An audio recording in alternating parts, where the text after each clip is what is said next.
If you need to drill long holes, straight and true, that lands on your marks on both sides of a part, it can be tricky, right? How would you do it? Maybe you'd use your drill press if you have one. And if you didn't, maybe you make yourself a little jig that will guide your drill bit.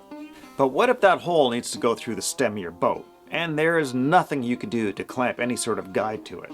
So today I'm going to show you how I drill long holes through centerline parts of my boat, like my stem, transom knee, or skeg, in order to install bolts. We're also going to counterbore for the nuts. Now I'm going to show you how I land on my marks front and back using my favorite shop-made secret weapon. Welcome to Nomad Boatbuilding. My name is Mark Rudin and I'm a wooden boat builder on Vancouver Island. And today we're going to be installing the painter ring in the stem of a boat. Here we got a nice hefty 3/8 bronze painter ring bolt, eye bolt. I got to put a hole in the right spot. I'm on the center line on the outside here, and I land on the center line on the inside. The painter ring is just, it's a bolt with a ring on it. The painter is the piece of rope or the line that you tie your boat to in order to moor the boat or to anchor the boat. So we want that to be a good strong connection. Well, I remember to put a hole in the stem, or at least the cut water for the trailer eye. I think I did that on the drill press. I completely spaced out on putting in a hole for a painter ring. Our primary task is to try and drill a hole good and straight, and so I have a few tricks that I use to achieve that. The first is using a pilot drill that does a good job of not wandering off. So I don't use a twist drill for that. I use a shop-made drill bit. It's a spade bit. This is just a piece of 1/8 inch welding rod. Generally I will put the torch to it and hammer out the tip of it a little bit to widen it out, make it just a little bit bigger. And then we just grind a spear point onto the front. It's ground so that two of them on the cutting face are a little more plumb, so that they cut a bit better. And I've found that a drill bit like this does the best job of not wandering off the direction that I want, whereas twist bits, sometimes they can be a little squirrely, especially if they hit some denser grain. For some reason this doesn't tend to do that. I don't know why, but I've gotten more accurate holes with this particular bit than I have with anything else. So let's just look at a few things that we'd have to consider. One of them is that there are some fasteners in here where the planks are fastened to the stem. We obviously want to miss those, and so placing a hole in a spot that I think a fastener is not going to land is a good idea. In this case, the join between two planks, I know there's going to be no fastener exactly right in that spot, so that's a good place to start. And I want to make sure that the height of it jives with the deck I have on the inside. So I've determined roughly the lap of the second plank is about the right spot for me to go in. Getting yourself lined up nice and square is the most important thing. So I've got a center line drawn down the face of the stem here, and I've actually got a center line along the length of the boat here too, that because I'm doing some other operations. So I can make use of both of those. But the center line that's on my breast hook, that will suffice as well. First thing I want to do is just pick my spot. If I look along here, it's right about there. Now, I don't necessarily need to have it be dead plumb. I want it square to the face of the stem, which is the more important thing to me. And on this particular boat, that means I'm going to be towed down just a little bit. So if I can take this little level here, if I use it to sort of judge where that needs to be. Of course you could use it as a square. There we go, we'll do that. So I could leave that right there to help control that angle. But it obscures my line, so I'd rather not. Now what I like about the spear point bits is it's really easy to be right on center. Now what I want to do is line up these center lines that I see, try and get my eye directly over top of my drill, over top of my bit, and move it around until I see that it's all centered up nicely. Just sighting all the way down here. I'm using my body as a way to sort of locate exactly where I want that drill to be, so I've just got it pressed against my belly, so it's easy for my hands to sort of wander. Okay, and I also find if I've got the drill sideways, I find it a bit easier to sort of control things. So when I'm really confident, I'll start drilling. Now what's nice about this is once you've started, you've got a few moments to correct your angle because the drill has got that spear point. Once it's sort of touching So just very gently.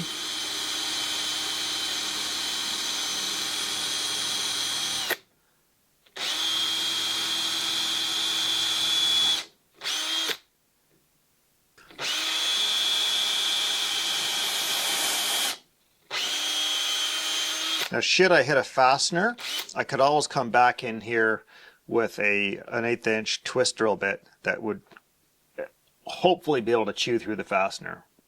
Maybe not, you never know.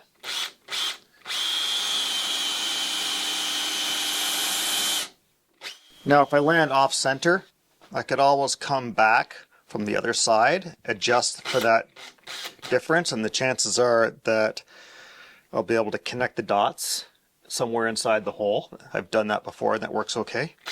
So that's one of the reasons for using a pilot bit instead of just going right in there with, say, an auger bit or something like that, or a spade bit. I kind of feel like I'm off center just a hair there. So you have the ability to adjust that hole a tiny bit because that spade is a bit bigger than the shaft of the drill. You can sometimes tease it over to one side a hair just to try and coax that hole. It's hard for me to judge. I think I'm out. I think I'm off a little bit. I'll try again.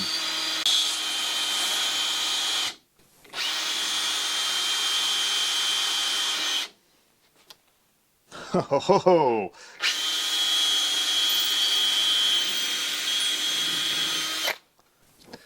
Yeah, I'm like a 1/16 of an inch off center. I'll accept that. And I was right. I could tell I was just a little bit off to one side a hair. I could feel it back here, and sure enough, it proved me right on the other side. Now, a 1/16 of an inch is just fine. You're never going to notice that in the finished product, so we're not going to mess around with that hole. But that's a good example of a really successful pilot hole. And so what I would do from here is I would use an auger bit. So I'm just going to start that hole a little bit from the back side, just so I don't get breakout.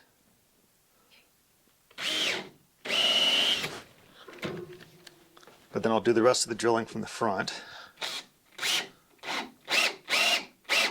And we don't try and guide the drill bit, we just let that lead screw just pull us right through.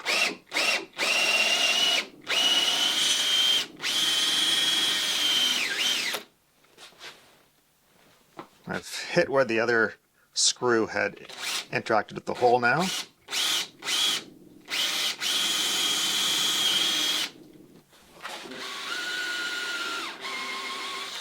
Okay, now if you're unsure whether or not you've got that hole cleaned out properly, that's when you switch to a twist drill bit. And a twist drill bit does a really good job of taking two holes that are not necessarily aligned perfectly and kind of reaming out the differences between the two.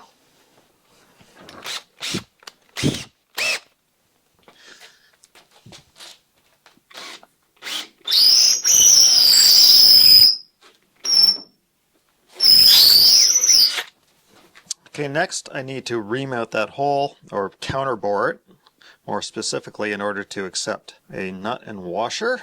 So a counterbore is like a countersink, except it makes a hole with a flat bottom.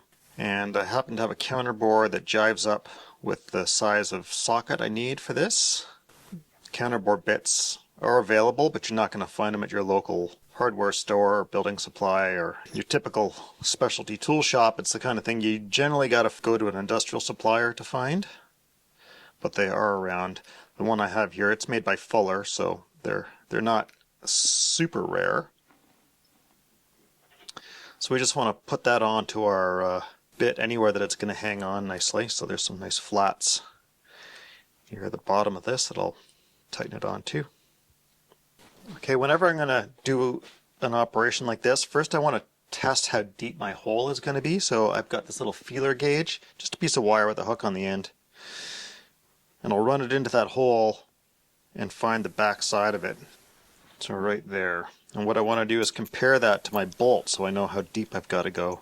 So it looks like I need to go up to the point at which the little grub screws meet the face of the stem roughly in order to get it deep enough for being able to get the nut on there. Now you can make these, you could use a spade bit to make one if you really wanted to, but if you can afford to spend a few bucks on one, all the better.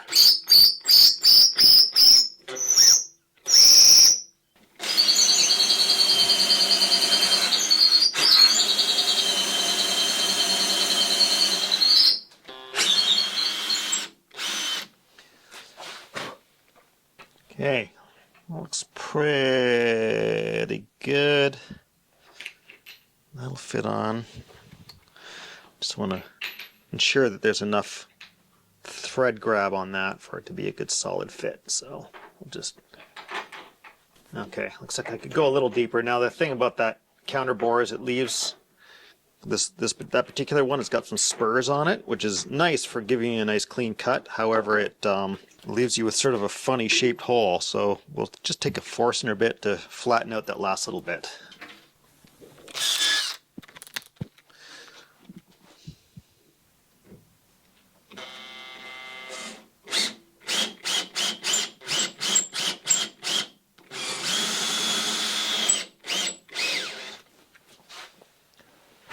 That looks better. Just test that again.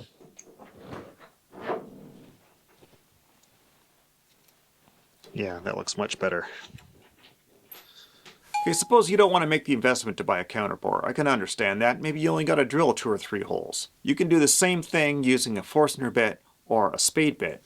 The only trick is you drill those right after you do your pilot hole, before you drill your larger hole all the way through your part. You could even start with the counterbore and then follow through with your pilot hole as well. Now what do you do if you've drilled that clearance hole, you don't have a counterbore bit to follow it, and you're stuck using either a spade bit or a Forstner bit to drill that counterbore? You need a new center in that hole. Well, what you do is you get yourself a little piece of dowel that fits that clearance hole. And I'll punch a little hole in the very center of it, slip that into my clearance hole, and then you've got something to guide that drill bit. Give it something to hang on to get it started. And once you got a little bit of a shoulder, even a 1/16 of an inch of a shoulder that'll keep this from wandering around, it'll follow that path that you laid down, no problem. I've had to do this countless times and it works just fine. Ideally, we would like our nut to come up kind of flush with the end of the bolt so that we can take a punch, knock the teeth in 1 or 2 spots to turn it into something like a lock nut. I'm going to give myself just the tiniest bit more depth on this. Just a few more turns.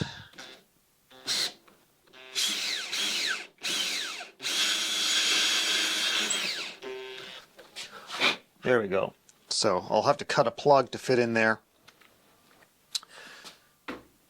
You could fill it with epoxy. You don't really want to do that because you'd like to be able to get at it without it being too much trouble. So just a wooden plug, which I won't put in with glue. I'll usually set that in just with like some varnish or thickened shellac or something like that. And then that way you can pop it out easily, make a new plug to fit in there, should you ever need to. And if I make some plugs, I might make a couple extra ones and give them to the owner so that if he has to get at it and pull that out and put it back again later on, he's got the plugs to do so. Okay, so that's out of the way. We can strike this off of our list. When I install it, I might add a washer onto the backside here so this has a little more bearing surface on the face of the stem.